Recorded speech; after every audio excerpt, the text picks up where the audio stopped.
ಚೆನ್ನಾಗಾಗಬೇಕು ಅಂದರೆ ಯಾವ ದೇವತೆಯನ್ನ ಯಾವ ದೇವರನ್ನ ಪೂಜೆ ಮಾಡಬೇಕು ಈ ಎಲ್ಲ ವಿಚಾರಗಳ ಬಗ್ಗೆ ಇವತ್ತಿನ ಕಾರ್ಯಕ್ರಮದಲ್ಲಿ ಮಾಹಿತಿಯನ್ನು ತಿಳಿಸ್ಕೊಡ್ತಾರೆ. ನಮ್ಮ ಜೊತೆ ಇದ್ದಾರೆ ಪಂಡಿತ ದಿನೇಶ್ ಗುರೂಜಿ ಅವರು.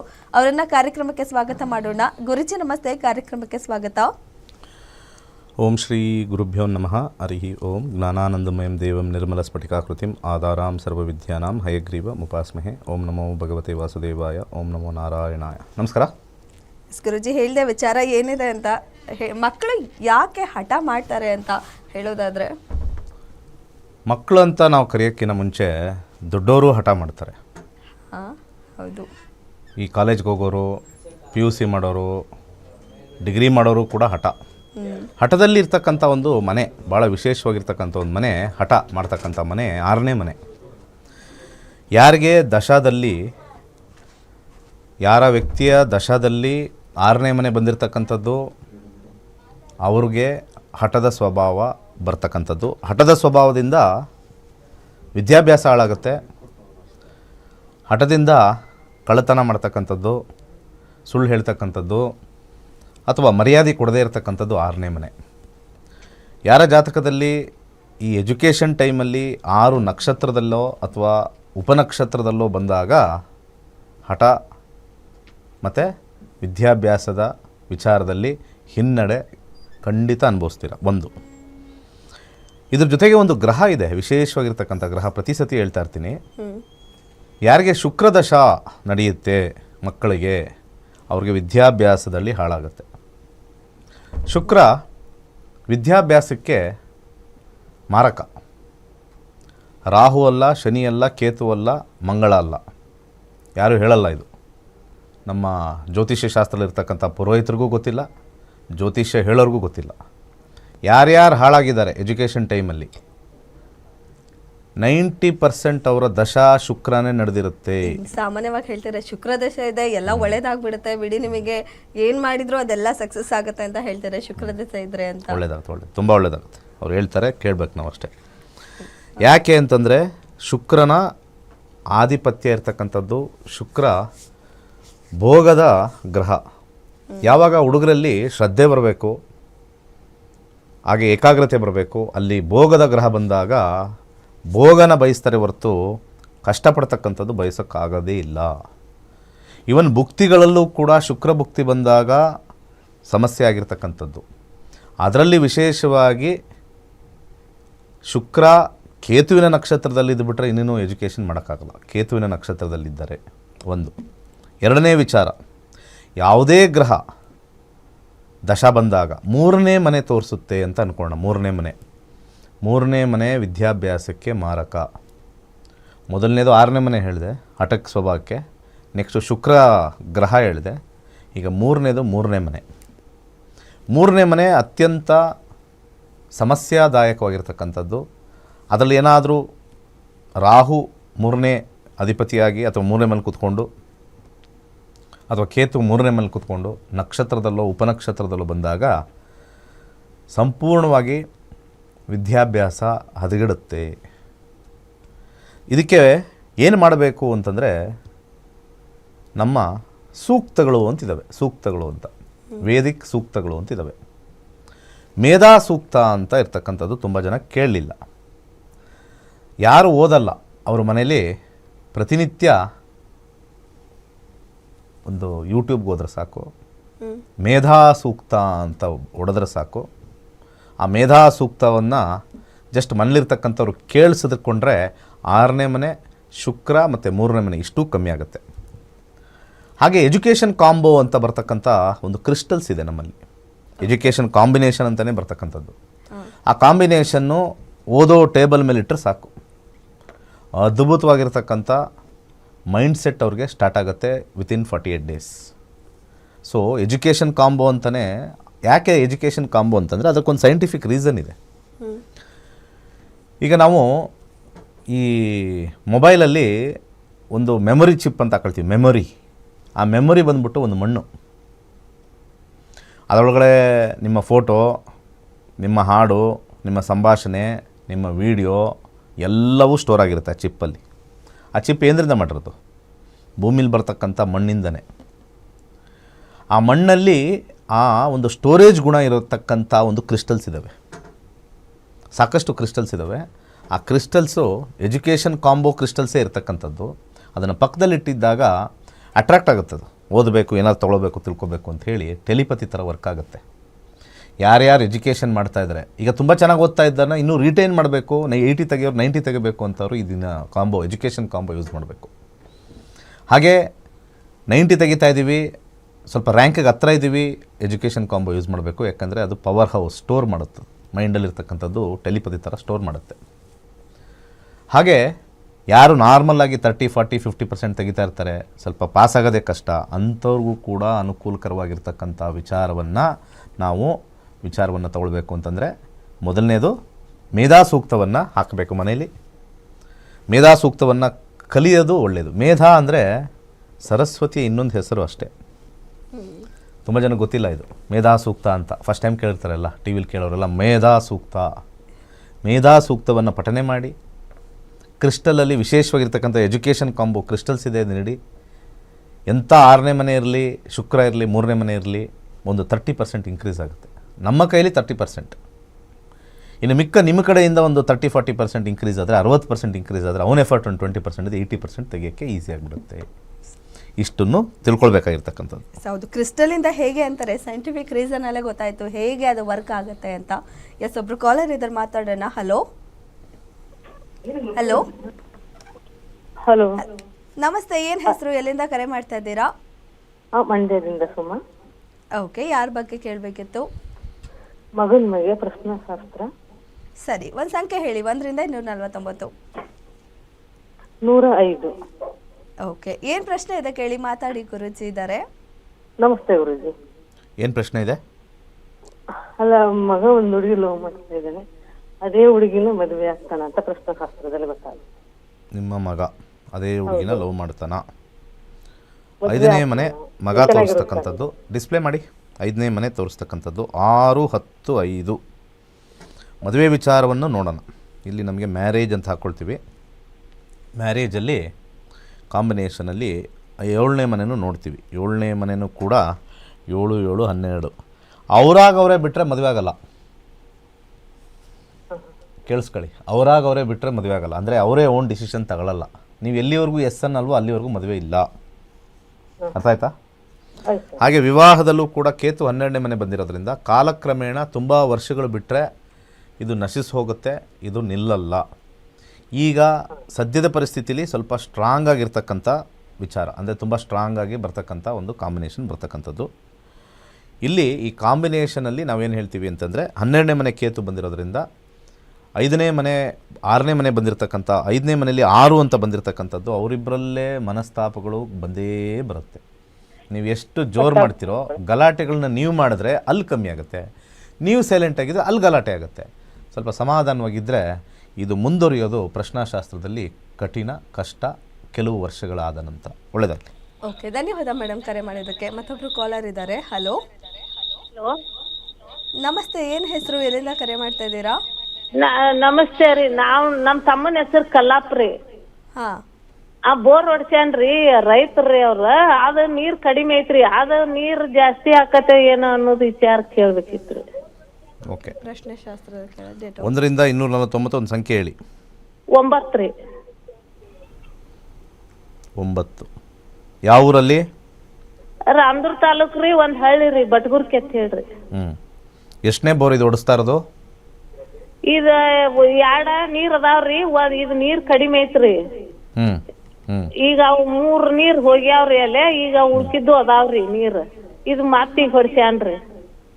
ಈಗ ಉಳಿದ ಬೋರಲ್ಲಿ ನೀರು ಇದೆಯಾ ಸ್ವಲ್ಪ ಆದ್ರೂ? ಒಂದ್ರಾಗ ಒಂದ್ ಸ್ವಲ್ಪ ಐತ್ರಿ, ಒಂದ್ರಾಗ ಕಡಿಮೆ ಆಗೈತ್ರಿ. ಇವಾಗ ಏನ್ ಮಾಡ್ಬೇಕು, ಮುಂಚೆ ಇರ್ತಕ್ಕಂಥ ಬೋರ್ವೆಲ್ ಕೊರ್ಸಿರ್ತಕ್ಕಂಥದ್ದು ಸ್ವಲ್ಪ ನೀರು, ಒಂದು ಬಿಂದಿಗೆ ನೀರು ತಗೊಳ್ಳಿ. ಹೊಸದು ಬೋರ್ ಕೊರ್ಸಿದೀವಲ್ಲ ಅಲ್ಲಿಗೆ ಆ ಬಿಂದಿಗೆ ನೀರನ್ನ ಹಾಕ್ಬೇಕಲ್ಲಿ. ಇದನ್ನ ಸೋಮವಾರ ದಿವಸ ಮಾಡಿ. ಯಾಕಂದ್ರೆ ವಾಟರ್ ಏಂಜಲ್ಸ್ ಅಂತ ನಾವು ಕರಿತೀವಿ. ಸಾಮಾನ್ಯವಾಗಿ ನಾವು ವಾಟರ್ ಏಂಜಲ್ಸ್ ಅಂತ ಕರೆದಾಗ ಅಲ್ಲಿ ಹಳೇ ಬೋರಲ್ಲಿ ಇರ್ತಕ್ಕಂಥದ್ದು ತುಂಬ ಚೆನ್ನಾಗಿ ಬರ್ತಾ ಇರ್ತಕ್ಕಂಥ ನೀರು, ಅಲ್ಲಿ ಸ್ವಲ್ಪ ಶಕ್ತಿ ಇರುತ್ತೆ, ಅದು ಶಕ್ತಿ ಕುಗ್ಗಿರುತ್ತೆ. ಅದೇ ಶಕ್ತಿ ಮತ್ತೆ ವಾಪಸ್ ಬರಬೇಕು ಅಂದರೆ ಅಲ್ಲಿರ್ತಕ್ಕಂಥ ಒಂದು ಇದು ದೊಡ್ಡ ಬಿಂದಿಗೆಯ ನೀರನ್ನು ಇದಕ್ಕೆ ಹೊಸದಕ್ಕೆ ಹಾಕಬೇಕು. ಇದು ಮೊದಲನೇ ವಿಚಾರ. ಹಾಗೆ ನೀವು ಕೇಳಿರ್ತಕ್ಕಂಥ ಕೆಲಸದ ವಿಚಾರದಲ್ಲಿ ಶುಕ್ರ ಬಂದಿರತಕ್ಕಂಥದ್ದು ಸ್ವಲ್ಪ ಇನ್ನೊಂದಷ್ಟು ಆಳ ಕೊರೆಸೋಕ್ಕಾಗತ್ತಾ, ಇನ್ನೊಂದು 200-300 ಅಡಿ ಹೆಚ್ಚು ನೀರು ಬರುತ್ತೆ ಅಂತ ತೋರಿಸ್ತಾ ಇದೆ. ಯಾಕೆಂದರೆ ರಾಹುವಿನ ಒಂದು ಕಾಂಬಿನೇಷನ್ ನಾವು ತೊಗೊಂಡಾಗ ರಾಹು ಇನ್ನೊಂದು ಸ್ವಲ್ಪ ಡೀಪಾಗಿ ಹೋಗಬೇಕು, ಇನ್ನೂ ಡೀಪ್ ಅಂತ ಕರಿತೀವಿ, ರಾಹು ಡೀಪು. ಆ ಡೀಪಾಗಿ ಹೋದಾಗ ಲಾಭ ಬರ್ತಕ್ಕಂಥದ್ದು ತೋರಿಸ್ತಾ ಇದೆ. ಸ್ವಲ್ಪ ಹಣದ ಖರ್ಚಾಗ್ತಕ್ಕಂಥದ್ದು ತೋರಿಸ್ತಾ ಇದೆ. 12 ಸ್ವಲ್ಪ ಮೊಸರು ದಾನ ಮಾಡಿ, ಶುಕ್ರವಾರ ಒಂದು ಮೊಸರು ಪ್ಯಾಕೆಟನ್ನು ದಾನ ಮಾಡಿ. ಆಮೇಲೆ 8 ಮುಖದ ರುದ್ರಾಕ್ಷಿ ಹಾಕಿದ್ರೆ ಯಾವಾಗಲೂ ಕೂಡ ನೀರು ನಿಮಗೆ ಯಥೇಚ್ಛವಾಗಿ ಬರುತ್ತೆ ನಿಮ್ಮ ಒಂದು ವಿಚಾರದಲ್ಲಿ. 8 ಮುಖದ ರುದ್ರಾಕ್ಷಿ ನಿಮ್ಮ ತಮ್ಮವ್ರಿಗೆ ಹಾಕಿಸಿ, ಒಳ್ಳೆಯದಾಗಲಿ. ಓಕೆ, ಧನ್ಯವಾದ ಮೇಡಮ್ ಕರೆ ಮಾಡಿದ್ದಕ್ಕೆ. ಇದೆ ಏಪ್ರಿಲ್ 20ನೇ ತಾರೀಕಿಂದ ಜ್ಯೋತಿಷ್ಯ ಶಾಸ್ತ್ರದ 12ನೇ ಬ್ಯಾಚ್ ಶುರು ಆಗ್ತದೆ. ನೀವು ಜ್ಯೋತಿಷ್ಯ ಶಾಸ್ತ್ರದ ಕ್ಲಾಸಸ್ಸಲ್ಲಿ ಏನೆಲ್ಲ ಕಲಿತೀರಾ ಅನ್ನೋದ್ರ ಬಗ್ಗೆ ಈ ವಿಡಿಯೋದಲ್ಲಿ ಸಂಪೂರ್ಣವಾಗಿದೆ, ನೋಡ್ಕೊಂಡು ಬನ್ನಿ.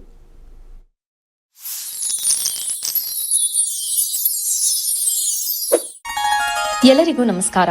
ವೈಜ್ಞಾನಿಕ ತಂತ್ರಜ್ಞಾನವನ್ನು ಒಳಗೊಂಡಿರುವ ನಕ್ಷತ್ರ ನಾಡಿ ಜ್ಯೋತಿಷ್ಯ ತರಗತಿಗಳಿಗೆ ಸುಸ್ವಾಗತ.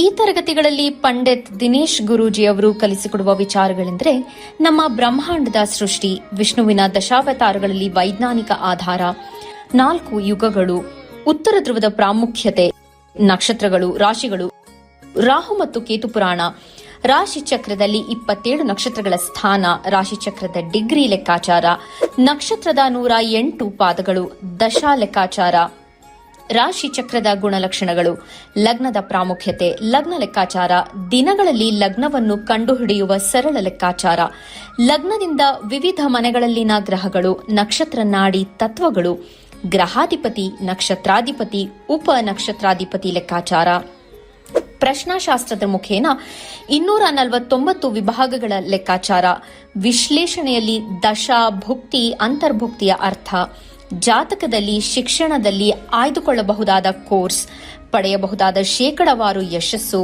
ಉದ್ಯೋಗ ಅಥವಾ ವ್ಯವಹಾರದಲ್ಲಿ ಕ್ಷೇತ್ರದ ಆಯ್ಕೆ, ವ್ಯವಹಾರದಲ್ಲಿ ಯಶಸ್ಸಿನ ಲೆಕ್ಕಾಚಾರ, ಮದುವೆ ವಿಚಾರದಲ್ಲಿ ಸಂಯೋಗಗಳು, ತೊಂದರೆಗಳು, ವಿಚ್ಛೇದನ, ಸಂತಾನದಲ್ಲಿ ತೊಂದರೆಗಳು, ವಿಳಂಬವಾಗುವುದು, ಆಸ್ತಿ ಅಥವಾ ವಾಹನ ಖರೀದಿಯಲ್ಲಿನ ಸಮಯವನ್ನು ತಿಳಿಯುವುದು, ಆರೋಗ್ಯ ವಿಚಾರಗಳಲ್ಲಿ ಶುಭ ಅಶುಭ ಸಮಯದ ಲೆಕ್ಕಾಚಾರ, ಆರೋಗ್ಯ ಸಮಸ್ಯೆಗಳು ಉಂಟಾಗುವ ಸಮಯ ಮುಂತಾದ ವಿಚಾರಗಳ 3 ಹಂತಗಳಲ್ಲಿ ಶುಭ ಅಶುಭ ಸಂಯೋಗಗಳ ವಿಭಜನೆ, ಪವರ್ ಪೊಸಿಷನ್, ಪುಷ್ಪಲ್ ಸಿದ್ಧಾಂತ, ಗೋಚಾರದ ವಿಶ್ಲೇಷಣೆ, ಆಯ್ದ ಸೆಲೆಬ್ರಿಟಿಗಳ ಜಾತಕಗಳ ವಿಶ್ಲೇಷಣೆ, ಪರಿಹಾರಗಳು, ರತ್ನಗಳು, ರುದ್ರಾಕ್ಷಿಗಳು, ಮಂತ್ರ, ಕಲರ್ ಥೆರಪಿ, ದಾನದ ಪರಿಕಲ್ಪನೆ, ಇನ್ನು ಅನೇಕ ವಿಚಾರಗಳ ಬಗ್ಗೆ ಅತ್ಯಂತ ಸರಳವಾಗಿ ಗುರೂಜಿಯವರು ತರಗತಿಯಲ್ಲಿ ಕಲಿಸಿಕೊಡುತ್ತಾರೆ. ಈ ತರಗತಿ ಜೊತೆಗೆ ಅತ್ಯಾಧುನಿಕ ತಂತ್ರಜ್ಞಾನದಿಂದ ಬಳಕೆಯಲ್ಲಿರುವ ಗೋಲ್ಡ್ ಟ್ರೀ ಆಸ್ಟ್ರೋ ಆಪ್ ಮೂಲಕ ಜಾತಕವನ್ನು ಪರಿಶೀಲಿಸುವ ಸುಲಭವಾದ ತಂತ್ರಗಳನ್ನು ಗುರೂಜಿಯವರು ತಿಳಿಸಿಕೊಡುತ್ತಾರೆ.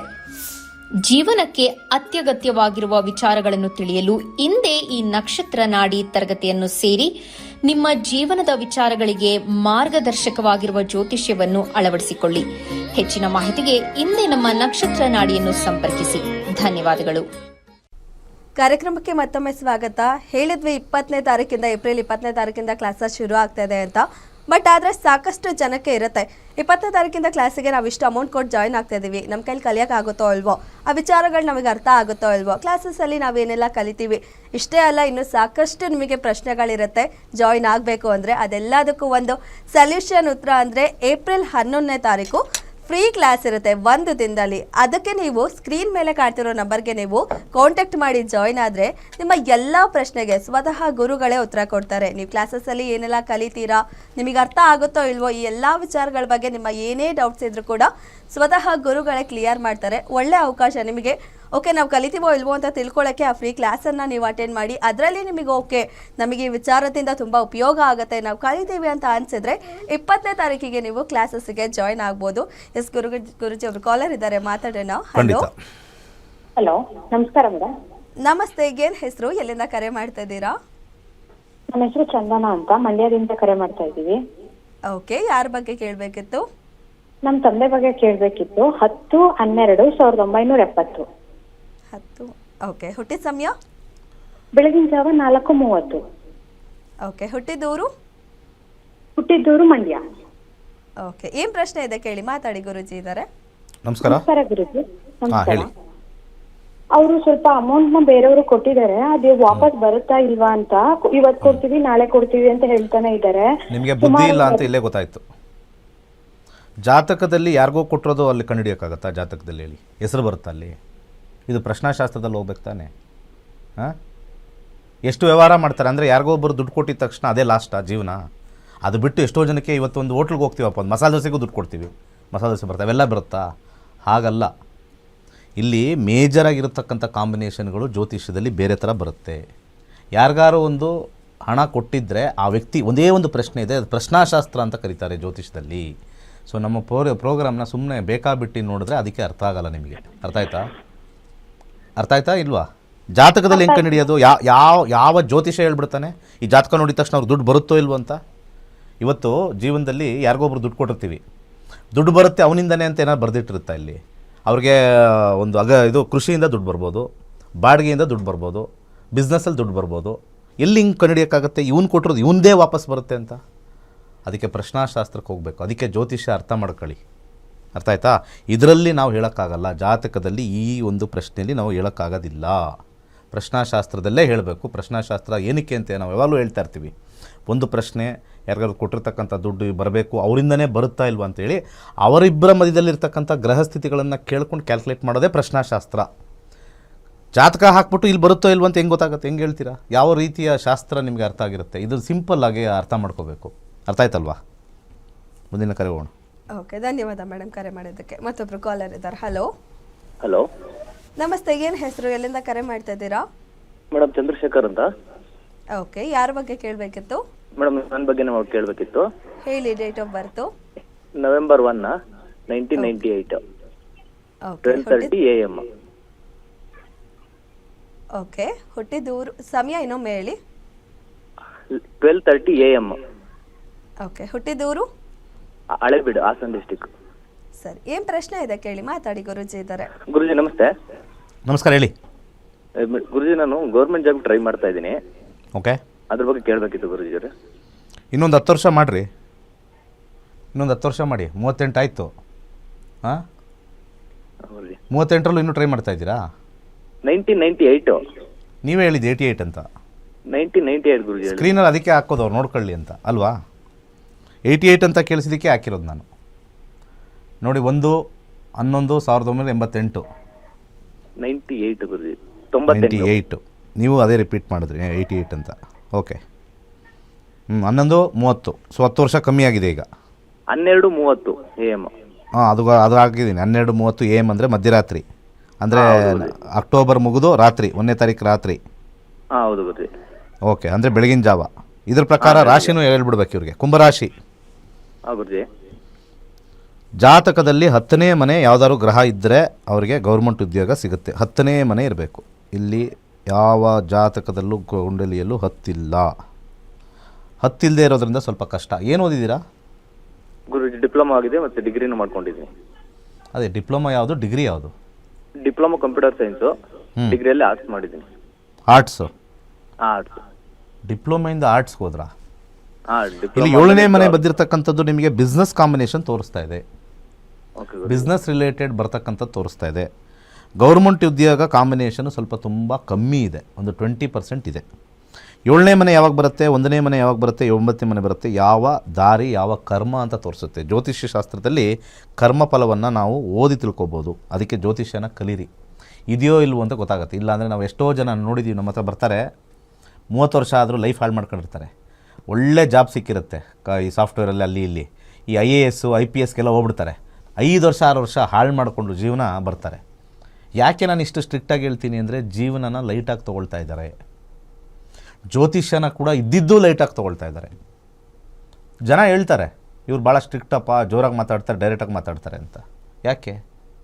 ಆ ಸಬ್ಜೆಕ್ಟ್ ಬಗ್ಗೆ ಸೀರಿಯಸ್ ಇದ್ದಾಗ ತಾನೇ ಬರುತ್ತೆ. ಡಾಕ್ಟ್ರ್ ಹತ್ರ ಹೋಗ್ತೀರಾ ಕಾಯಿಲೆ ಇದೆ ಅಂತ, ಕರೆಕ್ಟಾ? ಅವ್ನು ಬೇಜವಾಬ್ದಾರಿಯಿಂದ ಯಾವುದೋ ಇಂಜೆಕ್ಷನ್ ಕೊಡ್ತೀನಿ ಬಿಡಪ್ಪ, ಯಾವುದೋ ಒಂದು ಟ್ಯಾಬ್ಲೆಟ್ ಕೊಡ್ತೀನಿ ಬಿಡಪ್ಪ ಅಂತ ಆ ಪೇಷಂಟ್ ಸತ್ತೋಗಲ್ವ? ಅವ್ನು ಸೀರಿಯಸ್ ಆಗಿದ್ದು, ಏನೇನು ತಿಂತಾಯಿದ್ದೀರಿ, ಹಪ್ಪಳ ತಿಂತಾಯಿದ್ದೀರಾ, ಆಯಿಲ್ ತಿಂತಾಯಿದ್ದೀರಾ, ನಿಲ್ಲಿಸ್ರಿ, ತಿನ್ನಂಗಿಲ್ಲ. ಖಾರ ತಿಂತಾಯಿದ್ದೀರಾ, ತಿನ್ನಂಗಿಲ್ಲ. ನೆಕ್ಸ್ಟ್ ಒಂದು ತಿಂಗಳಲ್ಲಿ ತಿನ್ನಂಗಿಲ್ಲ. ಹೇಳಮ್ಮ ನಂಗೆ ಫೋನ್ ಮಾಡಮ್ಮ ಇನ್ನೊಂದು ತಿಂದರೆ. ಅದು ಒಬ್ಬ ನಿಜವಾದ ಡಾಕ್ಟ್ರು. ಆ ಡಾಕ್ಟ್ರು ಏನಿಲ್ಲ, ಹಿಂಗೆ ತಲೆ ಬಗ್ಗಿಸ್ಕೊಂಡಿರ್ತಾನೆ. ಏನು ಸಮಸ್ಯೆ ಇಲ್ಲ, ಬರ್ಕೊಳ್ಳಿ, ಇದು ಟ್ಯಾಬ್ಲೆಟ್ ತಗೊಳ್ಳಿ, ಹೋಗಿ.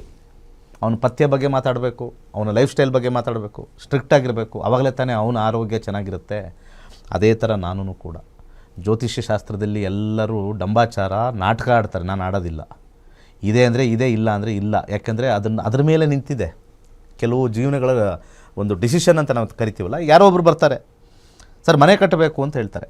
ಮನೆ ಕಟ್ಟೋ ಯೋಗ ಇಲ್ಲ, ಕಟ್ಟಿದ್ರೆ ನಿಮಗೆ ಹಾಳಾಗ್ತೀರಾ, ದುಡ್ಡೆಲ್ಲ ಹಾಳಾಗುತ್ತೆ ಅಂತ ಹೇಳಿ ಕಳಿಸಿದ್ರೆ ಅದು ಒಳ್ಳೇದದು. ಅದು ಬಿಟ್ಬಿಟ್ಟು ಇಲ್ಲ ಸ್ವಲ್ಪ ಗ್ರಹಗಳು ನೆಗೆಟಿವ್ ಇದೆ, ಈ ಕಡೆ ಪೂಜೆ ಮಾಡಿಸ್ಬಿಡಿ, ಈ ಕಡೆ ಇದಾಗ್ಬಿಡುತ್ತೆ ಅಂತ ಹೇಳಿ ಭರವಸೆಯಿಂದ ಹೋಗ್ತಾರೆ. ಕೊನೆಗೆ ಶಾಸ್ತ್ರನೂ ಹಾಳಾಗುತ್ತೆ, ಶಾಸ್ತ್ರಿನೂ ಹಾಳಾಗ್ತಾನೆ, ಅವರು ಹಾಳಾಗ್ತಾರೆ. ಆ ಸಮಯ ಬಂದಿಲ್ಲ ಅಂದರೆ ಇಲ್ಲ ಅಷ್ಟೇ. ಎಲ್ಲದಕ್ಕೂ ಒಂದು ಸಮಯ ಅಂತ ಕರೀತಾರೆ. ಆ ಸಮಯನೇ ಜ್ಯೋತಿಷ್ಯ. ಇದರಲ್ಲಿ ಇದೆ ಅಂದರೆ ಇದೆ, ಇಲ್ಲ ಅಂದರೆ ಇಲ್ಲ. ಇವ್ರಿಗೆ 7ನೇ ಮನೆ ಬಂದಿರತಕ್ಕಂಥದ್ದು. 7ನೇ ಮನೆ ಯಾವಾಗಲೂ ಕೂಡ ಒಂದು ರೀತಿ ಸಂಪರ್ಕದಲ್ಲಿ, ಅಂದರೆ ಕಮ್ಯುನಿಕೇಷನ್, ಪಬ್ಲಿಕ್ ರಿಲೇಷನ್ಸಲ್ಲಿ ಇದ್ದರೆ ಡೆಫಿನೆಟ್ಲಿ ಸಕ್ಸಸ್ ಆಗುತ್ತೆ. ಗೌರ್ಮೆಂಟ್ ಅತಿ ಕಮ್ಮಿ ಇದೆ. ಓಕೆ, ಧನ್ಯವಾದ ಸರ್ ಕರೆ ಮಾಡಿದ್ದಕ್ಕೆ. ಎಸ್ ಗುರುಜಿ, ಸಾಕಷ್ಟು ವಿಚಾರ ತಿಳಿಸಿದ್ರಿ ಕಾರ್ಯಕ್ರಮದಲ್ಲಿ. ಧನ್ಯವಾದ. ಏಪ್ರಿಲ್ 11ನೇ ತಾರೀಕು ಉಚಿತವಾಗಿರ್ತಕ್ಕಂಥ ಜ್ಯೋತಿಷ್ಯ ಶಾಸ್ತ್ರ. ಏಪ್ರಿಲ್ 11ಕ್ಕೆ ಉಚಿತ ಜ್ಯೋತಿಷ್ಯ ಕೊಡ್ತೀನಿ. ಅದ್ರಲ್ಲಿ ಬಂದು ಏನು ಬೇಕಾದ್ರೆ ಪ್ರಶ್ನೆ ಕೇಳಿ, ಡೈರೆಕ್ಟಾಗಿ ಹೇಳ್ತೀವಿ. ನಾವು ಜ್ಯೋತಿಷ್ಯನ ಸ್ಟ್ರಿಕ್ಟಾಗಿ ಹೇಳ್ಕೊಡೋದು, ಸ್ವಲ್ಪ ಜೋಶಲ್ಲೇ ಹೇಳ್ಕೊಡೋದು, ಫೋರ್ಸಲ್ಲೇ ಹೇಳ್ಕೊಡೋದು. ಇಂಟ್ರೆಸ್ಟ್ ಇದೆಯಾ, ಬನ್ನಿ ಕಲೀರಿ. ಒಳ್ಳೆಯದಾಗಲಿ. ಸರ್ವೇ ಜನ ಸುಖಿನೋ ಭವಂತು. ಎಸ್, ಇದುವರೆಗೂ ಗುರುಜಿ ಅವರಿಂದ 65,000ಕ್ಕೂ ಹೆಚ್ಚು ವಿದ್ಯಾರ್ಥಿಗಳು ಜ್ಯೋತಿಷ್ಯವನ್ನು ಕಲಿತಿದ್ದಾರೆ. ಅವರಲ್ಲಿ ಒಬ್ಬರ ಅನಿಸಿಕೆ ಆ್ಯಂಡ್ ಅಭಿಪ್ರಾಯ ಇಲ್ಲಿದೆ. ಇದಾಗಿತ್ತು ಇವತ್ತಿನ ವಿಶೇಷ ಕಾರ್ಯಕ್ರಮ. ನೋಡ್ತಾ ಇರಿ ಗ್ಯಾರಂಟಿ ನ್ಯೂಸ್, ಸುದ್ದಿ ಖಚಿತ, ನ್ಯಾಯ ನಿಶ್ಚಿತ. ನಾನು ದಿನೇಶ್ ಗುರೂಜಿಯವರ ಒಂದು ಪೆಟ್ಟ ಶಿಷ್ಯ ಅಂತ ಹೇಳಲಿಕ್ಕೆ ನಾನು ಇಚ್ಛೆಪಡ್ತೀನಿ. ಯಾಕಂದರೆ ನನ್ನ ಜೀವನದಲ್ಲಿ ಇವತ್ತು ಏನಾದರೂ ಒಂದು ದೊಡ್ಡ ಮೆಟ್ಲನ್ನು ಏರಿದ್ದ ಕಾರಣ ಅಂದರೆ ಅವರು ನಕ್ಷತ್ರ ನಾಡಿಯ ದಿನೇಶ್ ಗುರೂಜಿ ಅಂತ ನಾನು ಹೇಳಲಿಕ್ಕೆ ಇಚ್ಛೆಪಡ್ತೀನಿ. ಇವರ ಒಂದು ವಿದ್ಯೆಯೇ ನನ್ನ ಬಾಳಿನ ಬೆಳಕು ಅಂತ ತಿಳ್ಕೊಂಡಿದ್ದೀನಿ. ಡೀಪ್ ಸೀಕ್ರೆಟ್ ಅಂತ ಹೊಸದಾಗಿ ಬಂದಿದೆ, ಅದನ್ನು ಸುದ್ದ ಕಲ್ತೀವಿ. ಇವತ್ತು ಪಂಡಿತ್ ಡಾಕ್ಟರ್ ಆನಂದ್ ಕುಂಬಾರ್ ಅಂತ ಈ ಹೆಸರನ್ನು ಕರೆಸ್ಕೊಳ್ಳಿಕ್ಕೆ ಯಾರಾದರೂ ಶ್ರೇಯ ಪಟ್ಟಿದ್ದರೆ ಅದು ನಮ್ಮ ದಿನೇಶ್ ಗುರೂಜಿ ಅಂತ ನಾನು ಹೇಳಲಿಕ್ಕೆ ಇಚ್ಛೆಪಡ್ತೀನಿ. ಯಾಕಂದರೆ ಇದರ ಹಿಂದೆ ಒಂದು ದೊಡ್ಡ ಸಾಧನೆಯೇ ಇದೆ. ಆ ಸಾಧನೆಯ ಗುರಿಯನ್ನು ತಲುಪಲಿಕ್ಕೆ ನಮ್ಮ ಒಂದು ದಿನೇಶ್ ಗುರೂಜಿಯವರೇ ಕಾರಣಕರ್ತ. ಯಾಕಂದರೆ ಮುಂದೆ ಗುರಿ ಇರಬೇಕು, ಹಿಂದೆ ಗುರು ಇರಬೇಕಂತ ಹಿರಿಯರು ಹೇಳ್ತಾರೆ. ಅದೇ ರೀತಿ ನಾನು ಜೀವನದಲ್ಲಿ ಏನಾದರೂ ಒಂದು ವಿದ್ಯಾಭ್ಯಾಸದಲ್ಲಿ ಮುಂಚೂಣಿಗೆ ಬರಬೇಕಂತ ಕಾರಣಕರ್ತರಾದಂಥ ನನ್ನ ದಿನೇಶ್ ಗುರೂಜಿಗೆ ನಮಸ್ಕಾರವನ್ನು ಮಾಡುತ್ತಾ, ನಾನು ದಿನೇಶ್ ಗುರೂಜಿಯವರ ಒಂದು ಪೆಟ್ಟ ಶಿಷ್ಯ ಅಂತ ಹೇಳಲಿಕ್ಕೆ ನಾನು ಇಚ್ಛೆಪಡ್ತೀನಿ. ಯಾಕಂದರೆ ನನ್ನ ಜೀವನದಲ್ಲಿ ಇವತ್ತು ಏನಾದರೂ ಒಂದು ದೊಡ್ಡ ಮೆಟ್ಲನ್ನು ಏರಿದ್ದ ಕಾರಣ ಅಂದರೆ ಅವರು ನಕ್ಷತ್ರ ನಾಡಿಯ ದಿನೇಶ್ ಗುರೂಜಿ ಅಂತ ನಾನು ಹೇಳಲಿಕ್ಕೆ ಇಚ್ಛೆಪಡ್ತೀನಿ.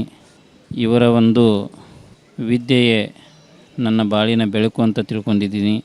ಡೀಪ್ ಸೀಕ್ರೆಟ್ ಅಂತ ಹೊಸದಾಗಿ ಬಂದಿದೆ, ಅದನ್ನು ಸುದ್ದ ಕಲ್ತೀವಿ.